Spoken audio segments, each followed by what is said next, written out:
Live mock test series शुरू करने से पहले आप सभी को एक सूचना देना है कि वेदाकर इंस्टीट्यूट जो एग्रीकल्चर के विद्यार्थी है MPPT की जो तैयारी कर रहे हैं उनके लिए प्रतियोगिता बैच 3 स्टार्ट हो चुकी है। 15 मार्च से कंप्लीट कोर्स है। जिनको भी कोर्स लेना है वो कंप्लीट वीडियो उनको मिलेगा। साथ में इसमें उनको test series, live mock test series और FLT टॉपिक टेस्ट सीरीज, इसमें सारी चीज़ें इंक्लूड रहेगी मात्र 4,999 रुपये में। और ये कोर्स आपको हमारे एप्लीकेशन पर मिलेगा। साथ ही इसमें आपको फिजिक्स और मैथमेटिक्स की जो क्लासेस है वो लाइव मिलेगी। तो ये जो क्लासेस है ये हमारी प्रतियोगिता बैच 3 के नाम से आप हमारे एप्लीकेशन डाउनलोड करिए और इस कोर्स का आनंद लीजिए। मात्र 4,999 रुपये में ये कोर्स मिलने वाला है। साथ ही एक अपडेट और देना है आपको, लक्ष्य बैच के नाम से हमारी MPPT की टेस्ट सीरीज चल रही है। इसमें आपको टॉपिक टेस्ट सीरीज, साथ में live mock test series, FLT और 1000 क्वेश्चन आपको प्रैक्टिस करने के लिए मिलेंगे।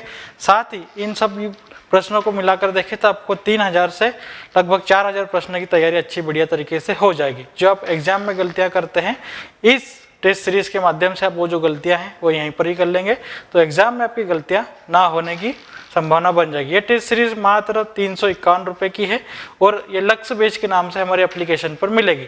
तो अधिक से अधिक बच्चे हमारे एप्लीकेशन को डाउनलोड करिए और इस टेस्ट सीरीज को परचेस करिए, जिसके द्वारा आपकी तैयारी और बेहतर हो सके।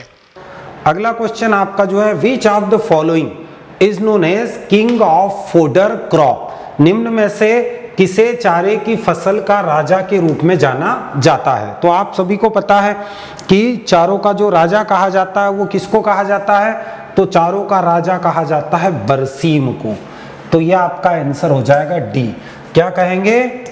किंग ऑफ फोडर क्रॉप, मतलब चारे वाली फसलों का राजा। बिल्कुल डी वाला आंसर करेक्ट है। लेकिन अगर रानी बोल देता तो रानी क्या आ जाता? ये आ जाता लूसर्न। अगर चारों की रानी की बात करें तो वो आ जाता क्या? लूसर्न। तो ध्यान रखना, ये चारों की रानी है लूसर्न। लूसर्न को अल्फा अल्फा या रिचका भी कहा जाता है। बरसीम दुधारू पशुओं के लिए सबसे अच्छा चारा होता है। ध्यान रखना, दुधारू पशुओं के लिए जो मिल्च एनिमल्स होते हैं उनके लिए सबसे अच्छा हरा चारा कौन सा है? तो वो है बरसीम। साथ ही साथ बरसीम और लूसर्न ये दोनों हे बनाने के लिए सबसे अच्छी मानी जाती है। इसके अलावा अगर आप यहाँ देखो तो और क्या क्वेश्चन पूछे आते हैं, तो यहाँ बरसीम से आपको पूछा आता है इसमें क्रूड प्रोटीन। कौन सा प्रोटीन? Crude protein. तो ये आपका 18.5% होता है। कभी कभी ये घुमा के इसको 17 से 19% बोल देता है तो भी करेक्ट है। साथ ही साथ लूसर्न में अगर क्रूड प्रोटीन की अगर बात करें तो यहाँ 20.2% क्रूड प्रोटीन होती है लूसर्न में। इस चीज को ध्यान रखना। ये दोनों अगर बोले तो ये दोनों क्या हैं? ये रबी के चारे हैं। कहाँ के हैं? रबी के।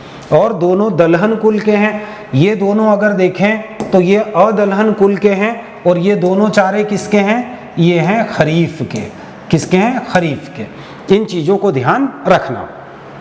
इसके अलावा रबी में जौ भी आता है अदलहनी में और जई भी आता है। इस चीज को ध्यान रखना, जौ और जई। इधर अगर हम बोले तो खरीफ में ये दो अदलहनी है। एक अगर देखो तो आपका यहाँ पर लोबिया आता है। क्या आता है? लोबिया खरीफ में। इस चीज को ध्यान रखना। तो ये कुछ क्वेश्चंस यहाँ से बनते हैं, इनको आप बारीकी से ध्यान रखना भैया, पूछा आता है ये क्वेश्चन। ठीक, चलते हैं नेक्स्ट अगले क्वेश्चन की ओर। अगला question, the Indian name of clarified butter fat is? Clarified butter fat का भारतीय नाम क्या है? अगला क्वेश्चन ये पूछा गया था। क्लियर? कौन से नंबर का? तो ये क्वेश्चन आपका जो 5वां पूछा गया था, क्लेरिफाइड बटर फैट का भारतीय नाम क्या है? बताओ क्या होना चाहिए इसका आंसर?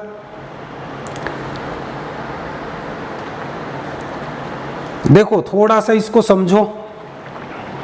क्लेरिफाइड बटर बोला है मतलब और बटर को और क्लियर करो। तो और बटर को अगर आप गर्म करके और अगर क्लियर करोगे तो क्या बनेगा? बताओ इसमें। बटर मतलब समझते हो? मक्खन। मक्खन को अगर आप कढ़ाई में लेके थोड़ा गर्म करो तो क्या बन जाता है?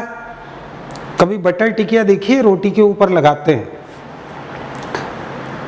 और क्लेरिफाइड मतलब और क्लियर करना है, उसमें बचे कचे जो छाछ के जो पार्टिकल है उनको भी हटाना है।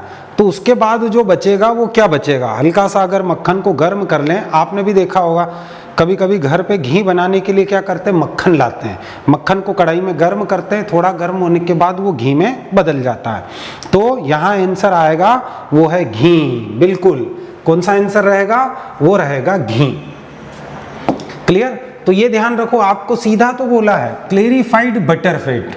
बटर फैट मतलब मक्खन की जो वसा, इसको हम और क्लियर कर ले, बिल्कुल वसा फैट को अलग कर ले उसमें से, तो उसको हम क्या कहेंगे, उसको कहेंगे घी। इस चीज को ध्यान रखना।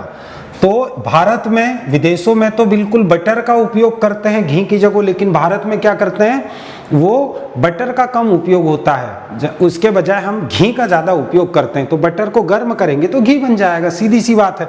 आजकल कई लोग मार्केट से घी महंगा होने के कारण घी नहीं खरीदते, बटर या मक्खन खरीद लाते हैं, घर में लाके कढ़ाई में उसको गर्म करते हैं तो वो घी बन जाता है, क्लियर हो जाता है।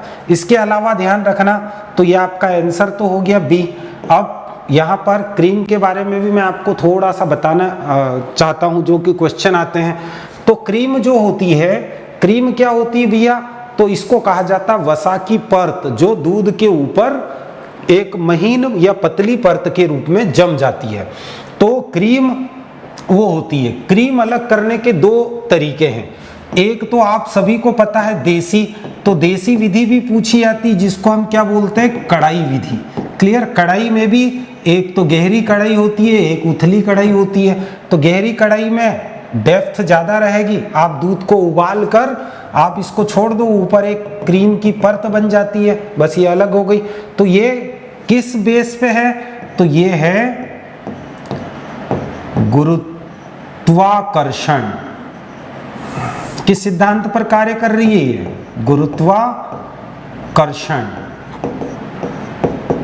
गुरुत्वाकर्षण के सिद्धांत पर, मतलब पानी भारी होने के कारण नीचे चले जाएगा, वसा हल्की होती है, वसा का घनत्व कम होता है, वसा हल्की होने के कारण ऊपर तैरेगी और ऊपर आपको क्रीम की परत मिल जाएगी। इस कढ़ाई विधि में भी ये दोनों वही विधि है। साथ ही साथ दूसरी विधि जो होती है वो होती है कौन सी, वो होती है आपकी क्रीम सेपरेटर। कौन सी विधि, क्रीम सेपरेटर विधि।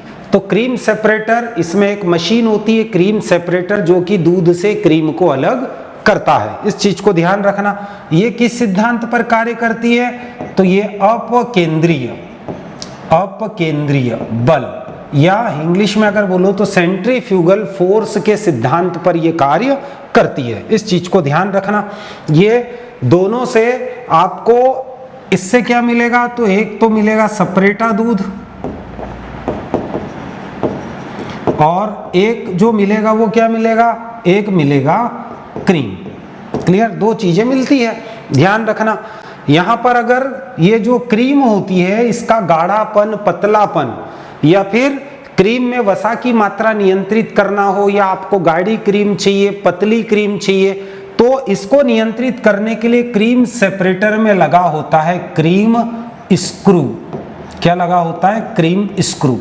क्रीम स्क्रू की सहायता से उस स्क्रू को थोड़ा सा टाइट करोगे तो क्रीम गाढ़ी आने लग जाएगी, थोड़ा सा ढीला करोगे तो क्रीम पतली निकलने लग जाएगी। तो क्रीम का गाढ़ापन, पतलापन या क्रीम में वसा की मात्रा क्रीम सेपरेटर में नियंत्रित करने के लिए क्रीम स्क्रू का उपयोग किया जाता है। इस चीज को ध्यान रखना। इसके अलावा कुछ क्रीम्स के बारे में भी पूछता है भैया वो, तो क्रीम के बारे में क्या क्या पूछ सकता है वो, तो क्रीम के बारे में आपको पूछ सकता है कि जो टेबल क्रीम होती है, टेबल क्रीम, टेबल क्रीम मतलब खाई जाने वाली क्रीम। कई बार तो यही बोला है कि निम्न में से कौन सी क्रीम खाई जाने वाली क्रीम है, तो वो है टेबल क्रीम। तो टेबल क्रीम में वसा का परसेंट पूछता है 20 से 25% वसा, ये ध्यान रखना। टेबल क्रीम या खाई जाने वाली क्रीम में वसा की मात्रा 20 से 25% होती है। इसी में अगर वो बोल दे अनाज क्रीम, कौन सी, अनाज क्रीम, या जिसको ग्रेन क्रीम कहा जाता है, इसमें 10 से 12% क्या होता है, वसा होता है, बहुत कम वसा होता है।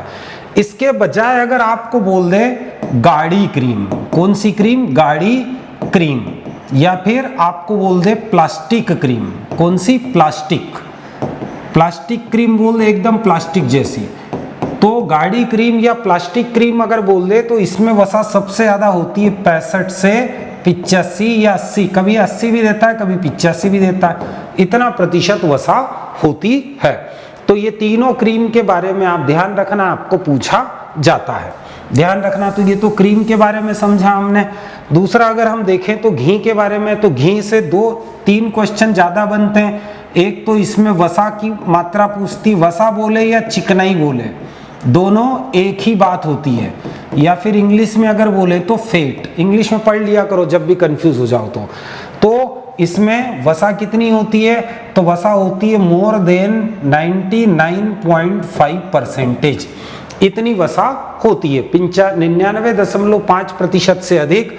या कभी कभी वो क्या कर देता है, ऐसा लिख देता है 99% से अधिक, ये भी करेक्ट है, दोनों आंसर करेक्ट होते हैं, वहां आंसर को देख लिया करो। दूसरा इसमें से पूछा आता है नमी या पानी, तो पानी या नमी का जब पूछे तो घी में आप सभी को पता है कितनी होनी चाहिए, लेस देन 0.5%, 0.5% से कम नमी की मात्रा होनी चाहिए, ये क्वेश्चन भी पूछा आता है। फिर घी से और क्या पूछा आता है, तो 2 क्वेश्चन हो गए। तीसरा क्वेश्चन एक और पूछा आता है, वो पूछा आता है प्री स्ट्रेटिफिकेशन विधि। एक तो देसी विधि है जो आपने गांव में घी बनते देखा होगा, पहले दूध लेते हैं उसमें जामन डालते हैं स्टार्टर, उसके बाद 10-12 घंटे के लिए रखते, दही बनता है, फिर चर्नर के द्वारा उसको क्या करते हैं, चर्निंग करते हैं, मथते हैं, उसके बाद मथने के बाद मक्खन निकालते हैं, फिर उसको कढ़ाई में गर्म करते हैं, वो देसी विधि है। लेकिन जो वैज्ञानिक व आधुनिक विधि है और सबसे अच्छी विधि है घी बनाने की, वो है प्री स्ट्रेटिफिकेशन विधि। इस विधि में ध्यान रखना भैया, इस विधि में जो टेम्परेचर रखा जाता है वो 120 डिग्री सेंटीग्रेड मैक्सिमम, कितना मैक्सिमम, अधिकतम 120 डिग्री सेंटीग्रेड टेम्परेचर रखा जाता है। और ये घी बनाने की वैज्ञानिक विधि है, आधुनिक विधि है। फैक्ट्रियों में घी इसी विधि के द्वारा बनता है और इसमें वसा की प्राप्ति सबसे ज्यादा होती है, 95% तक जो है वो घी बनता है, इस चीज को ध्यान रखना। तो ये घी से अधिकतर पूछे आते हैं क्वेश्चन। फिर आपको क्वेश्चन एक ये भी पूछ लेता है कि 1 लीटर घी, अगर आपके पास 1 लीटर घी है तो 1 लीटर घी का भार, ये लीटर में है आयतन में, इसको अगर वेट या ग्राम में बोले तो 930 ग्राम, ये क्या रहेगा, 1 लीटर घी का भार होगा। तो आप मार्केट से जब 1 लीटर का डिब्बा खरीद के लाते हो ना घी का, तो देखना उसमें 70 ग्राम कम आता है घी, क्योंकि वसा जो होती है लीटर में तो सही है लेकिन ये पानी से हल्की होती है। तो 1 लीटर में अगर पानी देखो तो 1000 ग्राम होता है, लेकिन वसा की अगर बात करो तो ये 1 लीटर घी जो होता है वो केवल 930 ग्राम रहेगा। क्यों? क्योंकि फैट का जो आपेक्षिक घनत्व होता है, आपेक्षिक घनत्व या घनत्व हम जिसको बोलते हैं फैट डेंसिटी, ये ध्यान रखना, वसा का घनत्व वो कम होता है पानी से कम, 0.930 ग्राम पर सीसी कम होता है। और कम होने के कारण ये पानी, अगर आप उसका पानी का बोलते तो 1 ग्राम पर सीसी होता है, लेकिन फैट का कम है इसलिए इसका वजन भी कम होता है। वसा पानी की अपेक्षा हल्की होती है, इस चीज को ध्यान रखना। तो ये आपका हो गया। तो घी के बारे में ये चीजें पूछी जाती भैया, ध्यान रखना। घी क्या है, तो घी प्योर फैट है, ध्यान रखना। क्लेरिफाइड बटर फैट को भी घी ही कहते हैं। दही, तो दही आप सभी को पता है भैया, दही से भी क्वेश्चन पूछा आता है। तो दही को वैसे इंग्लिश में क्या कहा जाता है, कर्ड कहा जाता है। क्या बोलते हैं, कर्ड। कर्ड बोलो दही बोलो एक ही चीज होता है। दही क्या होता है भैया, कुछ नहीं, दूध में स्टार्टर डालते हैं या जामन डालते हैं, और जामन डालने के बाद क्या करते हैं, इसका जो इंक्यूबेशन पीरियड होता है, मतलब बनने में लगा समय, क्लियर। तो आपने देखा है घर पे पुराना छाछ या पुराना दही थोड़ा सा डाल देते हैं दूध में, वही पुराना जो छाछ या आप दही डाल रहे हो थोड़ा सा, वही क्या है, तो वही है स्टार्टर या जामन। इस चीज को ध्यान रखना। और ये जब डालते हैं तो इसका जो इंक्यूबेशन पीरियड होता है, इंक्यूबेशन पीरियड, ये ध्यान रखना भैया, ये पूछा आता है इंक्यूबेशन पीरियड तो इंक्यूबेशन पीरियड आप सभी को पता है भैया, अगर ठंड है मीन्स शीत ऋतु अगर है, कौन सी ऋतु? शीत ऋतु। तो शीत ऋतु की अगर हम बात करते हैं तो शीत ऋतु में ज्यादा समय लगता है, 10 से 12 घंटे। कितने? 10 से 12 घंटे। मतलब ठंड के समय लेट बनता है दही। लेकिन अगर हम बात करें कब? ग्रीष्म ऋतु की। ग्रीष्म की अगर बात करें तो ये आपका जो समय होता है 8 से 10 घंटे, 8 से 10 घंटे में बन जाता है। ये इंक्यूबेशन पीरियड भी ध्यान रखना किसका? वो दही का है, ध्यान रखना। साथ ही साथ दूध से जब दही बनता है तो जो लैक्टोज होता है, कौन सा रासायनिक परिवर्तन होता है ये भी पूछा आता है दही में। तो जो लैक्टोज होता है जिसको हम क्या बोलते हैं? दुग्ध शर्करा, इसका परिवर्तन किस में हो जाता है? लैक्टिक अम्ल में हो जाता है। लैक्टिक अम्ल, लैक्टिक अम्ल में हो जाता है। और ये परिवर्तन जो करता है वो कौन करता है? लैक्टोबैसिलस।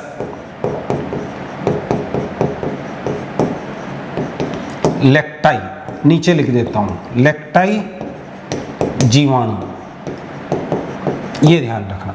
तो दूध से जब दही बनता है तो दूध में उपस्थित लैक्टोज शर्करा या दुग्ध शर्करा, मिल्क शुगर जो होती है, उसको लैक्टोबैसिलस लैक्टाई बैक्टीरिया क्या करता है? वो लैक्टिक अम्ल में बदल देता है।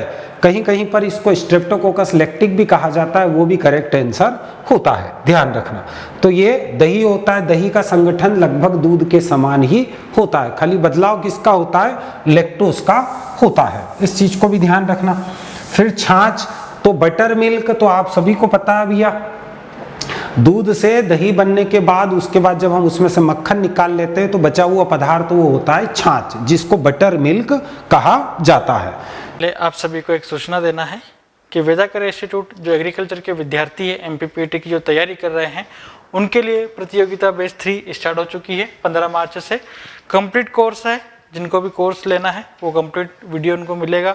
साथ में इसमें उनको test series, live mock test series और एफएलटी टॉपिक टेस्ट सीरीज, इसमें सारी चीज़ें इंक्लूड रहेगी। मात्र 4,999 रुपये में।